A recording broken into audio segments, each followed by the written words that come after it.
Bom dia, meus amigos, juntos mais uma vez para mais um vídeo. Lembrando a você que nosso vídeo está disponível no YouTube e no Facebook. Se você já estiver no YouTube, é só clicar nas inscrições para que você possa receber as notificações todos os domingos. Se você estiver no Facebook, vá lá no YouTube, faça a sua inscrição para que você possa também receber as notificações. Nós estamos agora no livro de João, né? Antes de nós começarmos a falar sobre o primeiro capítulo, devemos relatar que João, autor do livro, era irmão de Tiago, filho de Zebedeu, um dos apóstolos de Jesus Cristo. Não podemos confundir com João Batista, que, aliás, vai ser mencionado neste capítulo, ok? O livro de João tem uma ótica diferente dos outros livros chamados sinódicos, Mateus, Marcos e Lucas. Inclusive, ele não é considerado sinódico, apesar de contar a mesma história, porque ele usa uma maneira completamente diferente de fazer.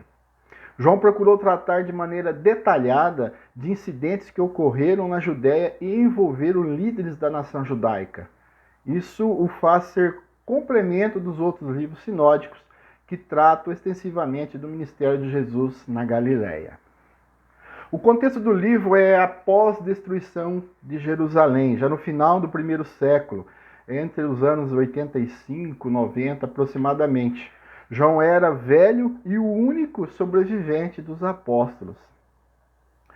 Naquele tempo existia um pensamento gnóstico muito grande e muita libertinagem. Paulo, há 30 anos atrás, já havia falado sobre esse problema e coube a João combater esse problema através dos seus escritos, né? João escreveu outros livros, nós vamos ver mais adiante, e foi muito enriquecedor para a Bíblia Sagrada, os livros escritos por João.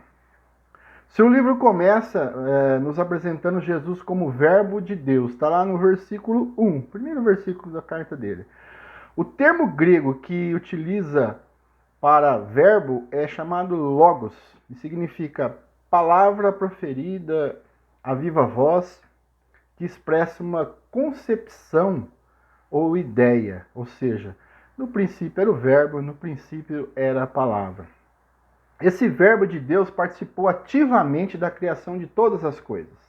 Se você tiver a oportunidade de ler o livro de Gênesis, faça, que você vai ver que o verbo estava presente em toda a criação. Nele estava a vida e a vida era a luz. Está lá no versículo 5. Olha que glória. Aqui João, o apóstolo, relata sobre o seu homônimo João Batista. Ele foi enviado de Deus para anunciar ao mundo a sua revelação em Jesus Cristo. No versículo 8 nos relata que João Batista não era a luz, mas que veio para testificar a luz. Assim como ele, meus amigos, nós somos a fonte de luz de Deus, mas devemos refletir essa luz, que é Jesus. No versículo 14, esse verbo se fez carne. Ao encarnar, Jesus se tornou, primeiro, o mestre perfeito. Olha o que está escrito lá em Filipenses 2, versículos 5 e 6. De sorte que havia em vós o mesmo sentimento que houve também em Cristo Jesus, que sendo em forma de Deus, não teve por usurpação ser igual a Deus, um mestre perfeito. Ainda que nós temos muitos mestres por aí que tentam ser igual a Deus. Jesus assim não fez, porque ele não quis usurpar e ser igual ao seu Pai. Segunda coisa, ele foi um homem perfeito. Dizem que não existe homem perfeito, Jesus foi. Porque para isto sois chamados, por também Cristo padeceu por nós, deixando-nos o exemplo para que sigais as suas pisadas. 1 Pedro 2 e 21. Um homem perfeito. Terceiro, ele se tornou o sacrifício perfeito.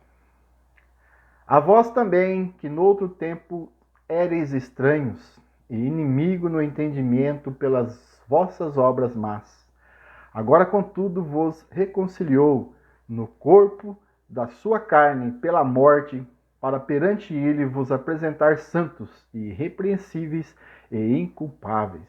Colossenses 1, 21 e 22. Jesus foi um sacrifício perfeito por mim e por você. João Batista declara a sua missão. Os fariseus, que nós falamos tanto aí nos vídeos anteriores, estavam intrigados com quem seria João Batista. Seria ele um profeta, aqueles de Moisés? Seria ele Elias, que não tinha conhecido a morte e estava de volta?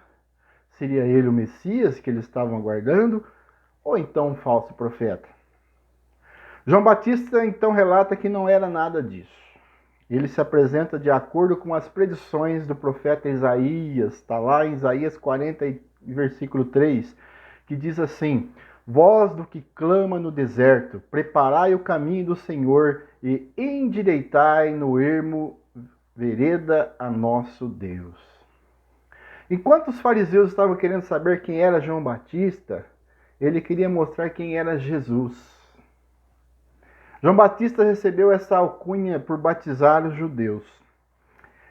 Esse era um costume dos essênios, uma rigorosa seita monástica que existia do judaísmo. Eles usavam o batismo como sinal de purificação. Só que eles normalmente batizavam os gentios, ou seja, os não-judeus, que porventura viessem a se converter ao judaísmo. Mas João, ele batizava todo mundo. E aí os fariseus ficaram intrigados e foram perguntar, com que autoridade você sai batizando aí? Né? Então João Batista respondeu para eles: eu batizo com água, mas no meio de vós está um a quem vós não conheceis, versículo 26. Mas logo viria um que verdadeiramente perdoaria pecados, algo que somente o Messias, Filho de Deus, pode fazer. João Batista, então, nos dá uma lição de humildade.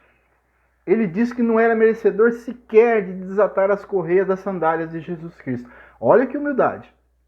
No entanto, o próprio Jesus, está lá em Lucas 7, 28, ele diz assim, que João Batista era o maior de todos os profetas. Então, meus amigos, quando você se humilha, você é exaltado. Quando você se acha grande, você se acha o todo-poderoso, que você sobe numa gilete e quer fazer discurso, você não é nada.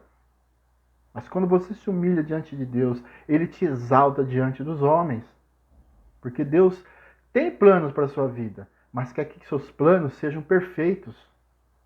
Não tente atrapalhar o destino, fazer as coisas, se achar o todo-poderoso. Às vezes você tem um cargo, seja ele qual for, que te dá um certo glamour e você se acha melhor que as pessoas.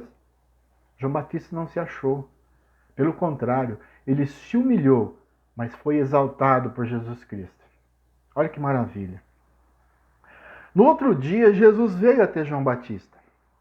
E João Batista, anuncia Jesus como o Messias. Apesar deles serem primos, né? Somente quando o Espírito Santo se manifestou através do formato de uma pomba e se assentou em Jesus Cristo, foi que João pôde perceber quem realmente ele era, o Filho de Deus. Apesar do autor ter escrito com um objetivo mais teológico do que biográfico ou histórico, ele ainda menciona o surgimento dos primeiros discípulos de Jesus Cristo. André, João, o próprio autor do livro, foram os primeiros discípulos de Jesus. Depois Pedro, Felipe e Natanael. Aqui é relatado sobre Natanael. Natanael, ele deu uma vaciladinha aí, sabe? Quando ele ficou sabendo, Felipe veio falar para ele sobre Jesus Cristo e ele perguntou se poderia vir alguma coisa boa de Nazaré. Sabe por que ele perguntou isso? Porque lá em Nazaré existia uma guarnição do exército romano ali de prontidão e os exércitos romanos eles oprimiam os judeus. Então os judeus achavam que de Nazaré nada prestava. Mas para a felicidade de Natanael, ele pôde se encontrar pessoalmente com Jesus Cristo. E aí ele se torna seguidor de Jesus Cristo. Meus amigos, não permita que estereótipos, ou seja, preconceitos, venham de fazer perder a salvação. Ou seja, muitas pessoas vão dizer para você coisas de Jesus Cristo que nada a ver, que não faz nenhum sentido. Não perca tempo com isso. Olhe para Jesus como Salvador. Porque Natanael, por muito pouco, não perdeu a oportunidade ímpar na sua vida. Porque Jesus foi se encontrar com ele. Deixe que Jesus venha se encontrar com você. Jesus então fala para Natanael que, Natanael, você é um verdadeiro israelita, sem dolo. Aí Natanael fica surpreso e pergunta para Jesus assim, de onde me conheces? Ora, Jesus conhece a todos nós. Não precisamos de fingimentos, hipocrisia ou algo assim. Ele quer que você o siga. Deixa ele cuidar de você. Um bom dia, que a paz do nosso Senhor Jesus Cristo esteja com todos.